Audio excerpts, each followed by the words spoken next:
Series 4 of My Greek Odyssey sees us travelling through the southern islands of the Dodecanese, from Kos to Symi and Rhodes, all the way down to Kastellorizo.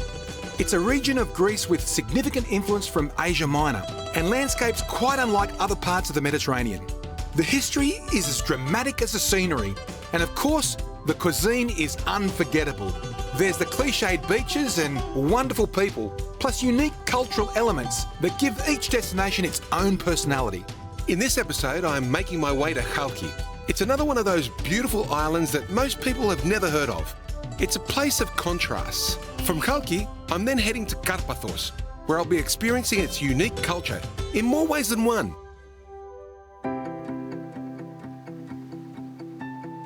Last episode, I had a great time rediscovering my favourite uninhabited island, Alimia. As I finished my trip atop its mountain, I could see Χάλκη in the distance, only 4 nautical miles to the southwest, and unlike Alimia, Χάλκη has a small population. It's a short ferry ride and a quaint diversion from the big island of Rhodes, so it gets a fair share of day trippers. It's apparently the smallest inhabited island in the Dodecanese, and first impression is that there's not going to be much to see. But being small doesn't mean Χάλκη is lacking in any way. It just has enough going on to keep you entertained for a few days, and without the noise or development. We've just arrived at the tiny island of Χάλκη, 28 square kilometres. This is the only remaining settlement. Now, Χάλκη is a little sister of Symi. You can tell by the neoclassic architecture. They're also sponge fishermen. They actually have a little bit of a fight over the little tiny prawns that the Symiots call their own. But it's got the bluest water of any harbour in Greece that I know of, and you can swim here. It's awesome, so let's go out and check it out.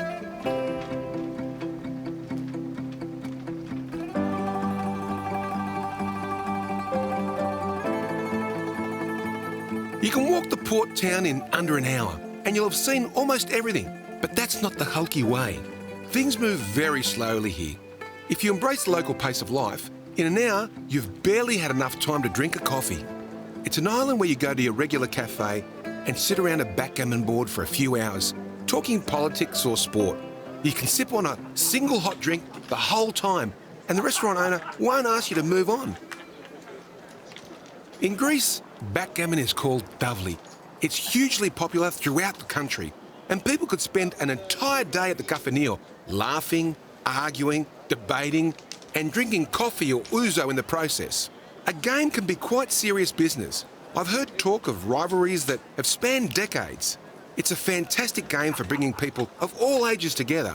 For such a relaxed and slow environment, they roll the dice and make their next move using complex mathematical solutions at an amazing pace. One solitary port town.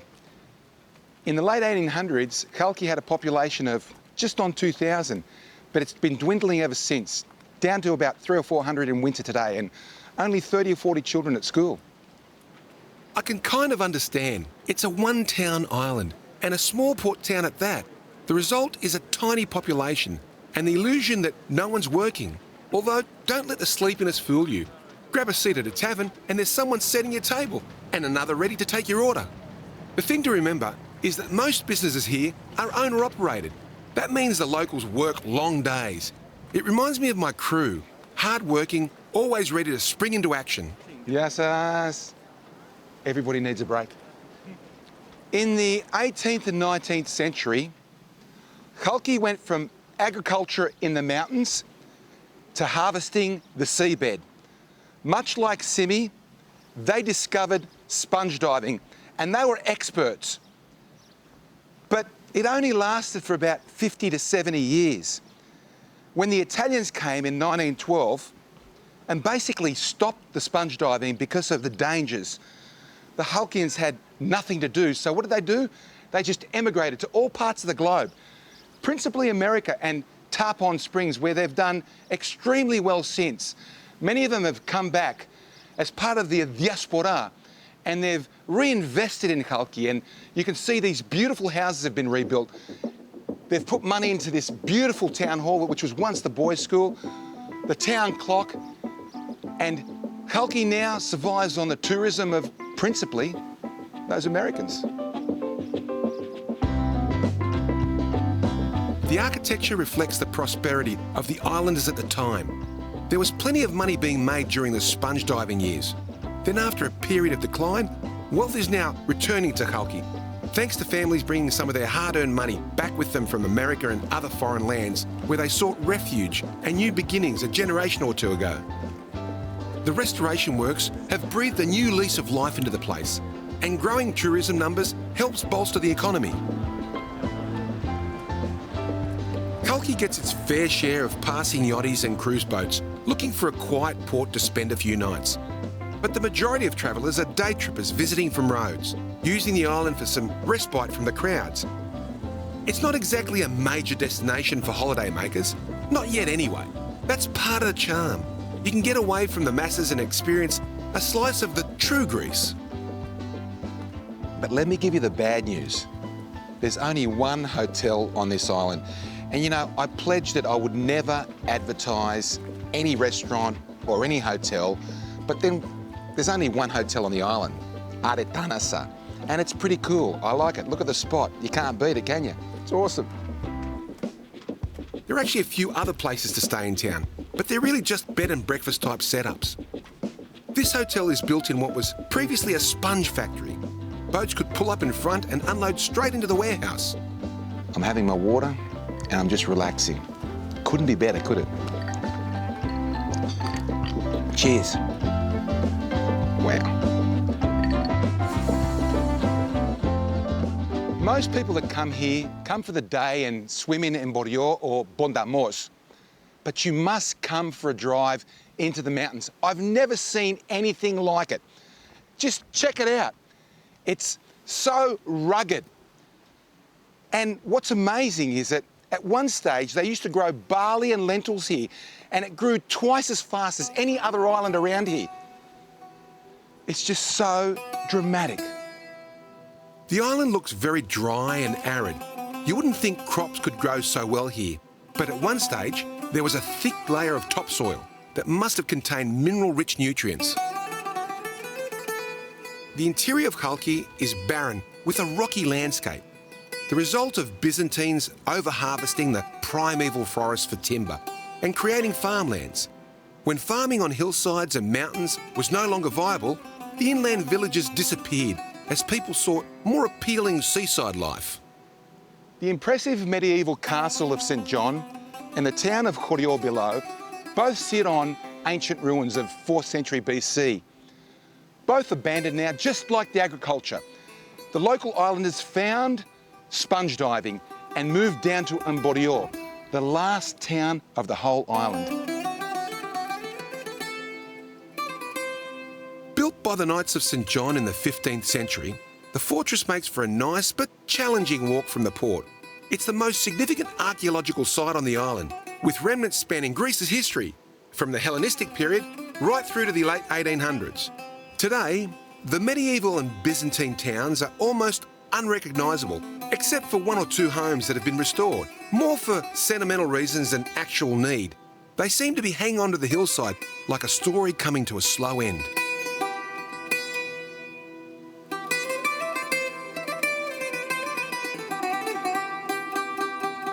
Walking through this old town, you can't help but be consumed with the spirit of the past. I can just feel what it was like 800 years ago. This town, 1,000 people, that whole hillside full of topsoil. And what you're seeing today is an exoskeleton of the past. Unfortunately, the topsoil has washed away. The town abandoned. It's basically the end. This will never be occupied again. I love the many and varied sights that we come across in our travels. There are places that are practically lost, that from a distance are hidden in the panorama, going unnoticed by the passing traveller. But get up close and you're confronted by historical artworks etched into the mountainsides. Chorior, here on Hälki, is one of those concealed gems. 10,000 years ago, this would have been a beautiful tree-covered highland. Walk through today and you bear witness to 3 civilizations that have shaped the Rocky Mountain into a habitable landscape. I dream of what it was like for these people, living and working on the same mountain their entire life. Much of the community would never have left the village, let alone stepped off the island. How lucky are we today? Or are we? Maybe the simple life is better. The fortress paints a lonely picture. It's a symbol of both the human ability to create amazing things, but also of a more prosperous time. It stands sentinel, looking across the sea, where once pirates and merchant ships passed by. Today, it's yachts and ferries that frequent these waters, and the only people that walk within the castle walls are a handful of tourists and archaeologists. Empires rise and fall, sometimes in less than a century. Their impacts can be felt for several generations more, but the slow influence of Mother Nature is far more powerful and long-lasting. She has the strength and patience to shift the world over millennia. She can erode a castle into dust, turn a once fertile landscape into a wasteland, and build entire mountain ranges. Take this scene for example. Yeah, it might be a place for hunters to shoot partridge, but in Hellenistic times, this was a thriving agricultural area. As the climate has become hotter and drier, and the topsoil blown into the sea, it's no longer a place where crops can grow. Barely a handful of trees cling to life, and now the terraced hillsides where lentils and other grains could be sown have become pebbled fields, unable to sustain a crop. It's now a moonscape, dotted with the occasional ruin. Don't get me wrong, there's a certain beauty to it, but it's also somewhat imposing. Even for the resident goats, life would be tough. Herding is one of the few things that's still possible in the countryside. Only a handful of people have managed to cling to this old way of life. Most have either left the island areas and moved down to the sea, or have said farewell to the island altogether and found new lives in other parts of the country, or the world for that matter. The Hälki of today is very different from that of the past. The one constant is the stunning scenery. Most Greek islands are akin to the lazy traveller that sleeps in, doesn't get to the beach until 11 o'clock. Hälki has a different breed of visitor. They're regulars. They know it well, they know everybody here. And they're up early in the morning like me, crazy, here at the beach, reading a book, enjoying the sun. I've only been in Hälki for 2 days, and already I feel like I know everybody. It's just so intimate. Awesome place. On a stroll along the beach, I bumped into a group from the UK. 3 couples that meet here every year, sometimes twice a year. They all met on the island in 2003, and their annual pilgrimage is a highlight. Thanks, Yanni. I came back a little later to have a chat to Bob and Joan, who were open to sharing their experience. We come twice a year. Yeah? End of May, first 2 weeks in June. Yep. We just had 1 week now, and we've got another 2 weeks to go. Right. We've done that since 2003. But so why do you keep coming back to Hälki? What is it about Hälki that you like? Because we love it. Yeah? As simple as that. We love the Greek people anyway. Yeah? Yeah. But you can go to so many other islands, Joan. Why do you guys come here? We've done that before we discovered Hälki. Yeah? Yeah. Many times. Island hopping and different places. What is different about this island to all the other islands you think that makes you keep coming back here? I don't know, but it does. Yeah? It just draws you in. How long have you been together? Yeah. Next year is 5-0. 50 years? Next year. Next year? This time next year. So should we meet in Hälki next year for your anniversary? Yes, we'll be here. Yeah. You're going to have a party? Am I invited? Yeah, Eh? sure. Right.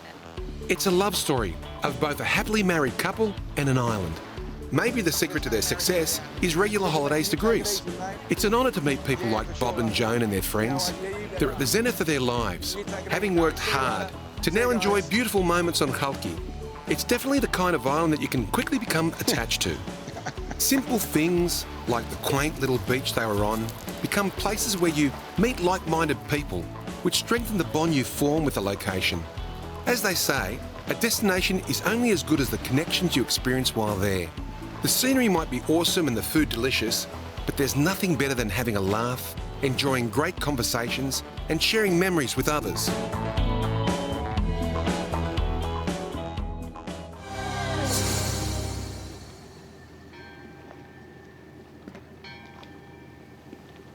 The tiny island of Hälki was a pleasant stopover. But unlike Bob and Joan, who have been coming here for weeks at a time, twice a year for 15 years, once I've seen everything, I find it hard to sit around. For me, 2 days was enough. So it was time to up anchor and head southwest 24 nautical miles to the island of Saria, just above and almost touching Karpathos. In all likelihood, you've probably never heard of it. It's not exactly a tourist mecca, not because it doesn't have great things to offer, but there's nowhere to spend the night. Unless, of course, you're happy to share a cave with a goat.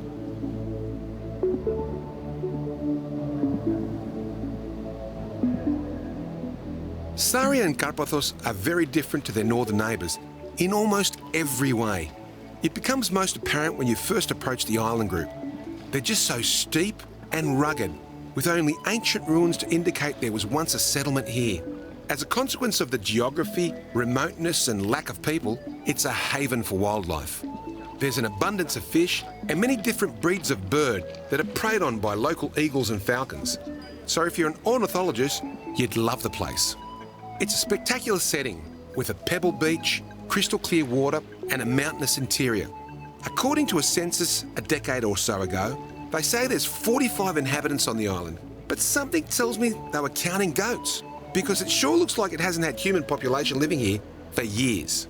Right now it looks busy, but that's just because we arrived exactly when a couple of tour groups stopped over.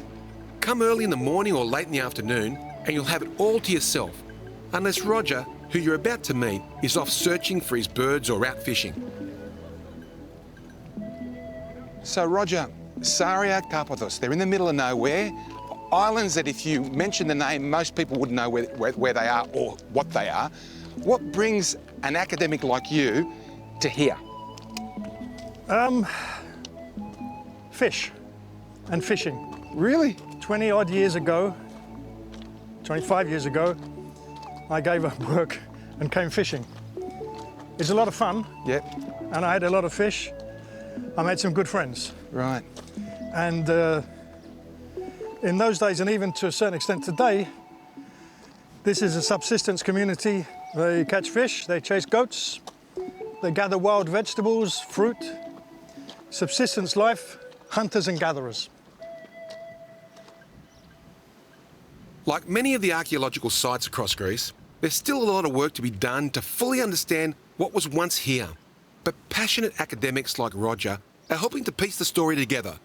We're coming now towards the so-called Syrian village, or the pirates' village. It's 1,000 years old. Some people still live here occasionally. But before we go there, let me show you something quite interesting. The feet of these columns, by themselves, nothing much, but there used to be a temple around here somewhere to Poseidon, to the sea. I think it was further south. And these were part of the columns in front of the temple. And we find them all over the island in the north. There must be at least 200 feet of these, which had maybe 10 columns. Right. And I think they were in a place called ΣΤΗΝ, which is a little bit further south from here. It's a very wild area for the sea, and that's when you want God to look after you, the God of the sea to take care of you. So you would have built it there. Ah, wow. Well, let's keep going and have a look at this. Okay. This conical building that, you know, Strange. I've never seen anything like. I don't think there's anything in the Mediterranean like it. I think Minorca has something similar. In Greece, just about anywhere you step, you'll find something historic. A simple hike or trip to the beach can turn into a walk through time, where you discover fascinating relics from the past. It's a place that's unrivaled in its volume of ancient sites. So now we come and have a look at one of these houses, probably the one in the best condition. Nicely built, nice stones, round conical roof. It's been here for about 1,000 years. You can see the entrance now, the little arch where they would go in. Rog, I've read that this is from Saracen pirates, and you say Syrian.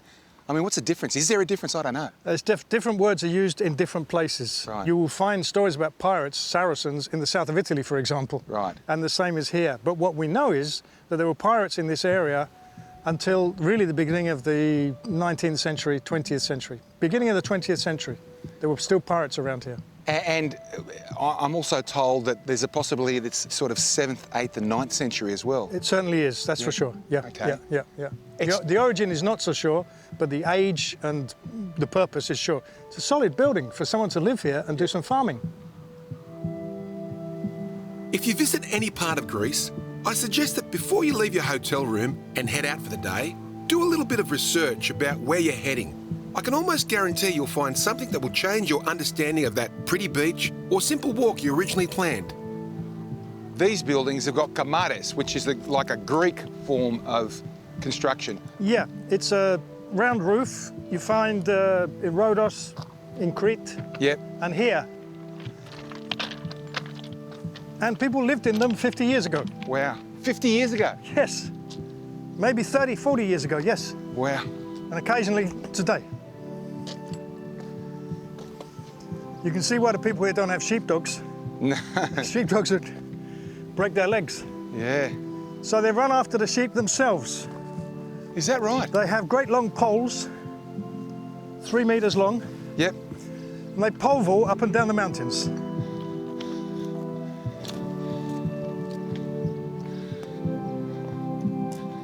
Wow. They're still in good condition, mate. Yep. These guys were good builders. Yeah. Greeks are all good builders, mate. Yeah, stonemasons. Yeah. There's a bit of conjecture as to who built these, when they were created, and what their purpose was. Yes, in more recent times, they may well have been shelters for herders, but they're too well constructed to have been used just for that purpose, or to have been built by pirates. These were made by highly skilled craftsmen and designed to last. Similarly, those conical buildings nearby have some mystery about them. Grain stores, places of worship, shelters, the mind wanders. The interior of the island has another abandoned settlement, one that was built a little later in history. To get to it, we had to head back down to the beach and hike through the gorge that provides passage into the heart of Saria. It's a trek that's both challenging and spectacular. And if you didn't do your research, you'd never know it was there. Wow, Roger. Special, eh? It is. So we're now going up what's called the Farangi, the valley, up to a place called Argos. The valley is partly caused by a river, but also there's stories about there being an earthquake and it's splitting the mountain. I like the first one, mate. Yeah. Well, sometimes we do get earthquakes here. Right.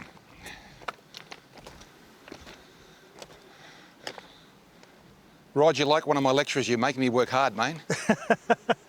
Well, you should. So, Rog, what's the story with all these caves? Well, they're natural, but in the old days when the Minoans were around and they were here, they would bury their dead in caves along Farangi, along valleys like this. Right. And so it could be that they buried their dead here, and this is Minoan. So, have they found any bones there? I don't think anyone's looked. Well, maybe we should go and have a look.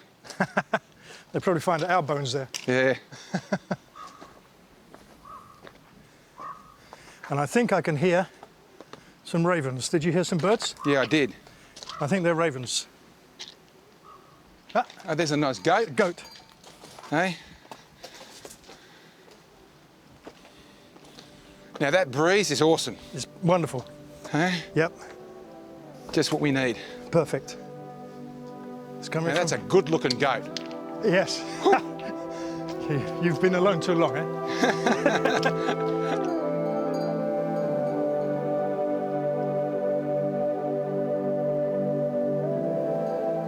Being a mountainous country, Greece has gorges everywhere. A few years ago, I had the pleasure of walking through the largest canyon in Europe, the 16-kilometre Samarian Gorge in Crete. I've also seen several other amazing landscapes similar in form, but each with unique stories and attributes. And while this is nowhere near the size of the Samarian Gorge, the experience was right up there. Being surrounded by sheer rock faces, walking through the cool, shaded interior, gave me a sense of calm. It was still and peaceful, and the terrain forced you to concentrate on every step. It meant I was in the moment, not distracted by thoughts of work or the normal daily stresses. The one distraction was the occasional pearl of wisdom from Roger. It was a welcome interruption at that. His knowledge of the area is incredible. From the wildlife to the history, there was little he didn't know about Saria. If you do visit the island, I can't recommend this hike highly enough. It might be daunting when you're standing at the beautiful Palatia beach at the head of the trail, but trust me, the rewards along the way and at the end in particular are well worth the effort. Now we're coming into the village of Argos, which is pretty much deserted these days. It was abandoned last 50 years ago. People come here from time to time for a festival or when they're collecting their honey. Each house is still owned by a family. Right. They come here, they're very attached to them. People would come here on a Saturday night from Diafani in the south for parties and dancing. Wow. I mean, I look at this. Roger, it's amazing. These buildings, they look so well built. The quality is really good. It makes me think, going back to what we looked at before, that maybe there were no Saracen pirates, Syrian pirates. Possibly they were just good builders and they were developing different styles. It could be. And 1,000 years ago, it's a simple technique, but a very good technique. Yeah. The edges, the corners of the walls are done perfectly. They understood how to build, these people. Yeah, you know, population's getting bigger and bigger in this world, and there's places like this that you can still... Empty. Yeah, empty. Empty, yeah. but beautiful and nostalgic, and got emotions attached to them, and they write many songs about this place. The settlement once belonged to the people of Olympos and Diafani village on Karpathos. People from poorer families that didn't have land close to their homes came here to grow crops, produce flour and herd goats. It was used until the 1980s, but today it's a ghost town.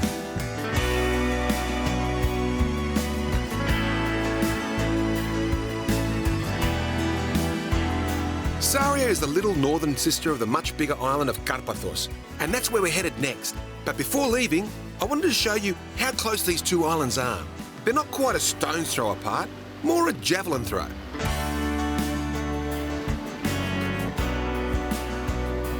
There wouldn't be two islands of this magnitude as close together as Saria and Karpathos. Between that stair over there and the one behind me, it's about 100 metres, and there's about a 2 or 3 knot current between us here, and it's only about 3 metres deep. But up until recently, they used to ferry cattle from one island to the other island at different parts of the season. How'd they get them across? They'd tie them behind rowboats and they'd swim across. Now, it seems a bit cruel, but it worked. They don't do it anymore because the stairs are dilapidated and they've probably come up with better ways. Anyway, all this swimming and talking about knots and winds and things moving around is making me hungry. So, Yanni, pame na fame. Fame. Yeah. Awesome though. Look at it. Amazing. I can just see the cattle coming across there. The rugged coastline gives you the impression that the people who lived here and worked the land must have been a tough breed. There's little about the island that makes you think that it would have been easy to build a simple life from the land.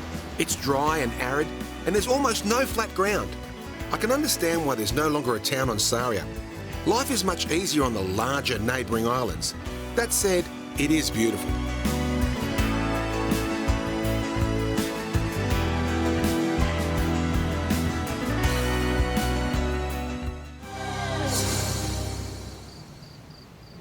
Heading south from Saria is the port of Diafani on the island of Karpathos.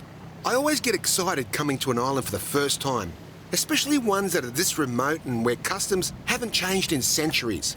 I'm told there's a village on the island still caught in a time warp, considered one of Greece's most traditional. Karpathos, the island even the Greeks forgot. Captain Yanni hasn't even been here. We got into this beautiful port of Diafani last night and had dinner at the Dolphin, and Calliope served us a salad from her garden and fish from the sea, just in front of us. Karpathos is considered the wildest island in all of the Dodecanese, and the people are just so hospitable. I'm looking forward to continuing my journey through Karpathos. It looks absolutely magnificent. How rugged is that? Until recently, Diafani was the only safe port allowing access to this part of the island. It's an ideal place to base yourself, as it has everything the adventurous traveller needs. At just on 300 square kilometres, Karpathos is the second largest island in the Dodecanese behind Rhodes. And on it, there's a town I'd been reading about for years, and I was keen to see it. Many people think that you've seen one Greek village, you've seen them all, and I've proven them wrong many times again and again. But here in Olympos, case in point, there is no village like this anywhere in Greece. They still dress, eat and work the land the same way they have for hundreds of years.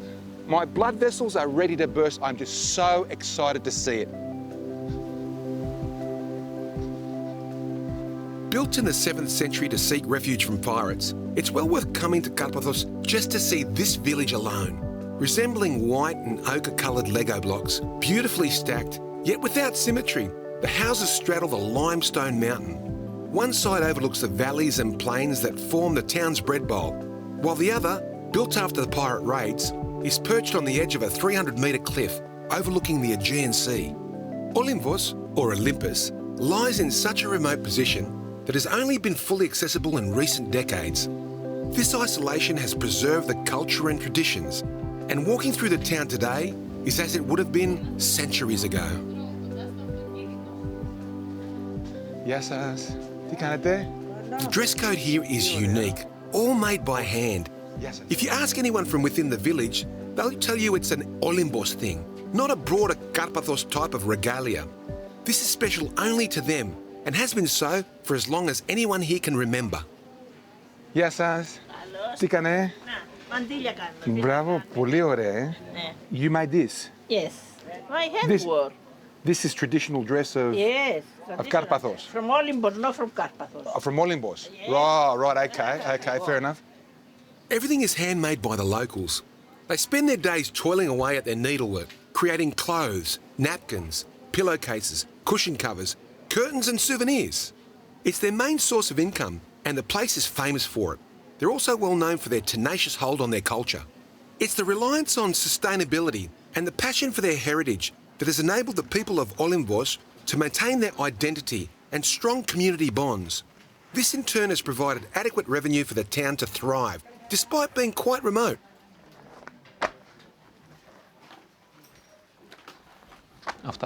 Αυτά είναι οι κοπέλες, έτσι? Ναι, αυτά είναι τα γυναικεία, τα οποία είναι πολύ καλής ενδυμασίας. Και εσύ τα φτιάχνεις αυτά? Ναι, εννοείται. Για άντρες έχεις? Ναι, και για τους άντρες. Για μένα? Για εσάς. Ναι, για μένα? Βεβαίως. Τι ωραία. 47 νούμερο. Ναι, είμαι 42, για να δω. Όχι, αυτό είναι μεγάλο. Πόσο καιρό κάνει να το φτιάξεις ένα για μένα? Για εσάς θα μπορεί να πάει γύρω στις 4 μέρες, 5 μέρες. Fantastic. In the old days, these were everyday boots, worn in the fields to keep the mud and dust off. Nowadays, they're mainly for special occasions. Εσύ πόσα χρόνια το κάνεις αυτή τη δουλειά? Εγώ αυτό το κάνω στα 35 χρόνια. 35 years. Πόσο χρόνο είσαι? How old are you? Είμαι στα 50 και. Yanni is a master craftsman. He's been doing this since he was a boy, helping his father between completing his homework. He continues this legacy, putting to use the skills he was taught to make everything imaginable. Belts, handbags, backpacks, sandals, and of course boots are all painstakingly created using local materials. I couldn't help but be in awe of this man's passion. As I watched him work, he explained the process of making a pair of boots, and it was mesmerising. I asked Helen to model the traditional headdress. She likes the privacy, and I'm sure she didn't realise I'd use this personal iPhone footage on the show. But I couldn't possibly leave it out. Boy, am I going to cop it now. So, Marina, what are we making here? The macaroons. Macaroons? Yes, it's a typical food from Olympos, from Karpathos. Right. Geez, you do that quickly. That's fantastic. And you make these every day? Yes. And they're that small? It sounds small, sounds big. It depends. And do you put anything else? Wow, that's quick. And It's flour and water. Yep.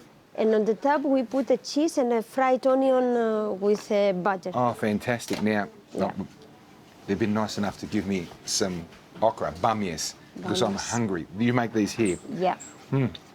And they're beautiful. And we plant in Avlona. Yeah, and you, these are yours? Yes, my parents. In Avlonas? My parents. Your parents actually picked these? For me? They picked them for me. Thank you very much. So how many of these will you make in one day?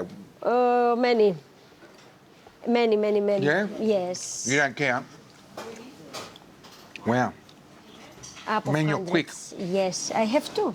Yeah, you have to be. Otherwise, the people, they know it. Yeah, that's right. I love what you're wearing. This is the traditional costume, isn't it? Yes. Your mother wore that, your grandmother wore it. Yes, all the family. The whole family. Everybody wears them here. Everybody, all the families, they have the traditional dress. It's magnificent. And you make that yourself? Yes. You make it yourself? My mother. mother. I don't know exactly how they make it. Well, you got to learn how to make it. I can do this. Yeah. I make it. Yeah.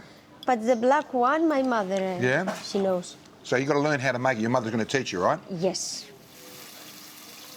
You can consider this to be the signature dish of Olympos. It's essentially a fast food meal. It's hard to believe that this simple recipe isn't in other parts of the world. There's nothing excessive or overly complicated about it, but the flavours are sensational.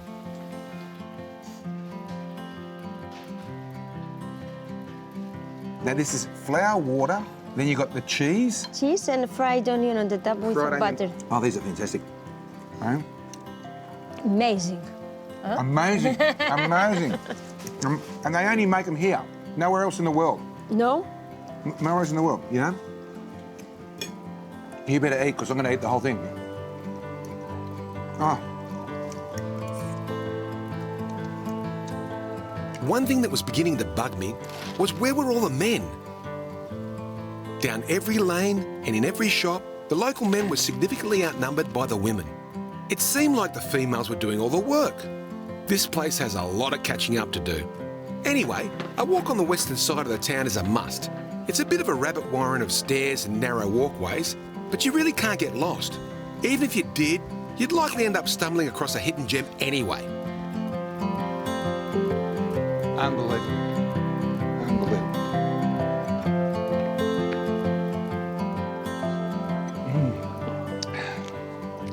What better way to finish a day in Olympos than up here looking at the view? Awesome. If I had to visualise a comparison, then for me, Olympos would be a little like Theory and Santorini was years ago, before mainstream tourism. I hope Olympos doesn't change, because it's the people like Yanni and Marina that give this nostalgic old town its character. Without that personal touch, you'd lose the heart and soul of the place, and that would be tragic. From the old town to the beaches, there's quite a bit to see on Karpathos.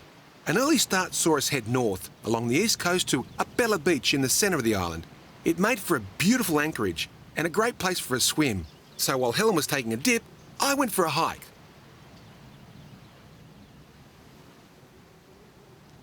Just a short walk from Apella Beach is the 13th century church of St. Lucas, Aios Lukas. Just up here. Need one of these.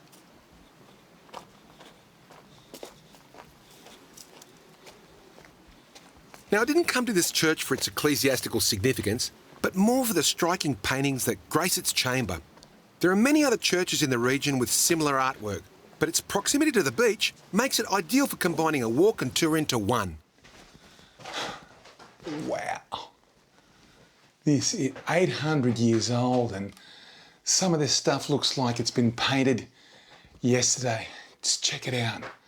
It's amazing. And there's icons, these frescoes are everywhere on the wall. But what's amazing when you first come in is you see an icon of St. George, and it's supposed to be here for St. Luke. But I'm not an ardent Christian, so I don't understand. I look down there and there's also the oil and of course, the kandili is lit, so it's frequented a fair bit. But even to the extent that you can see little guys there, amazing. Let's have a look through here. So we're going into a cave. This thing here looks like it's made of marble. Wow. It could have been some sort of vestibule for the priest. Now, there was artwork on the walls here because you can see the lines, but it's long gone. You know, I'd say the majority of this has survived 400 years of Ottoman rule, let alone 800 years of humidity and people walking in and out, but they take care of it. And, you know, we see a lot of this, and I think it's important for people to leave it as it is, because, I mean, the worst thing is graffiti. It's tantamount to murder here in Greece. You'd be in jail forever.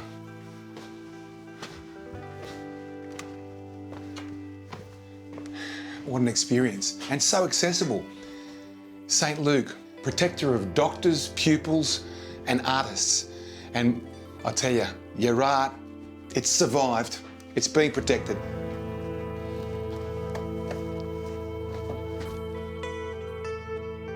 Landmarks like this are typically roped off or locked away from prying eyes.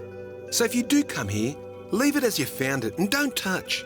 Those of us that are lucky enough to see this art have a profound responsibility to ensure it stays that way for future generations. I'd like to think that someday my son Irenaeus might come back here with his children and they too could experience this magnificent sight.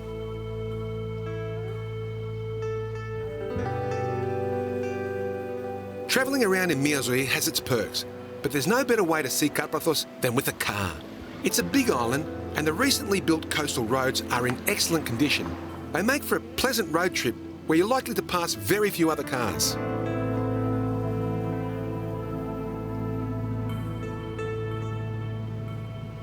There is no better evidence than what we see now of the fact that Karpathos truly is a wild island.